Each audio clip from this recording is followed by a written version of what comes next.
I was honestly really nervous because it's one thing to want to start an air unit, and then when they say, okay, we're starting an air unit, so get started, you're like, uh-oh, careful what you wish for. He's stopping right by the taco truck and right underneath the tree there. And let me first congratulate you and the Stockton Police Department on incredible success really, of starting a new police aviation unit. Looking back and 5 years later now, summarize that success for us. You know, was it worth it and why? Well, yes, thank you. It was absolutely worth it. And it's hard to put into words, I'll be honest with you. I had such a great team of people helping me. It certainly wasn't me by myself. To go through the stress of trying to conquer something as big as that, and then to have it turn out as a success, was just an amazing feeling. And I'm so proud of everybody that was involved, as well as the air unit and the aircraft, and just everything that we've done throughout the last 5 years. It's pretty amazing. I know, maybe give us an example, the greatest hurdle you faced, and maybe we can even tie into, you know, what advice would you give that new startup unit today, you know, as they face those hurdles? There is, you know, there's quite a few. Some of the major ones were trying to figure out what aircraft was going to fit our needs, trying to educate the administration to what it takes to put together an air unit, what it takes to run an air unit, because it's not the same as any other unit. Budgeting obviously is always the tough one. Some amazing companies come in and give us some grants to be able to get us some really big equipment that we needed that was super important.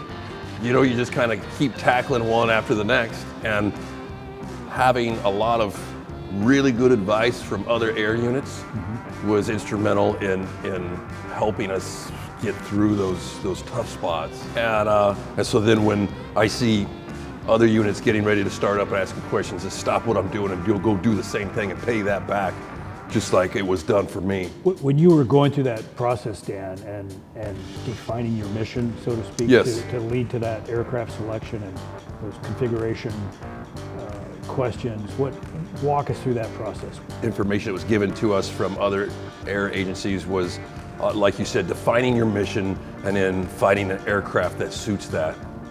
Because obviously you could find something that has way more than what your mission requires. And so it's nice to have more than you need, but are you in a position where you can afford that, especially starting up a brand new unit? So defining our mission was strictly going to be patrol. There's not any tactical inserts of officers. There's no search and rescues, hoist, no external load requirements. It's strictly patrol. Getting to the scene first, getting information to the other patrol officers.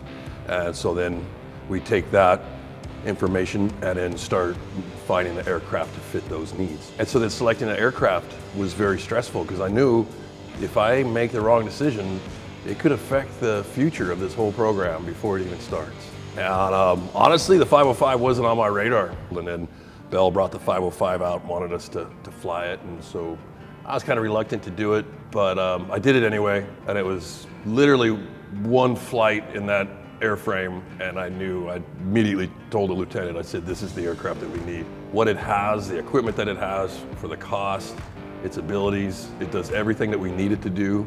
I thought that a brand new aircraft would be also good, being that it has a warranty and everything's, you know, any kind of unforeseen things are going to be taken care of, where I know in the beginning I can't have any unscheduled maintenance pop up and the aircraft be down for a month when we're just starting out. People aren't going to understand that, right, and that's going to be detrimental to the program starting. So I knew everything in its infancy, in its new first stages of life, everything's got to be on point, everything's got to be perfect, everything's got to be just lined up just right.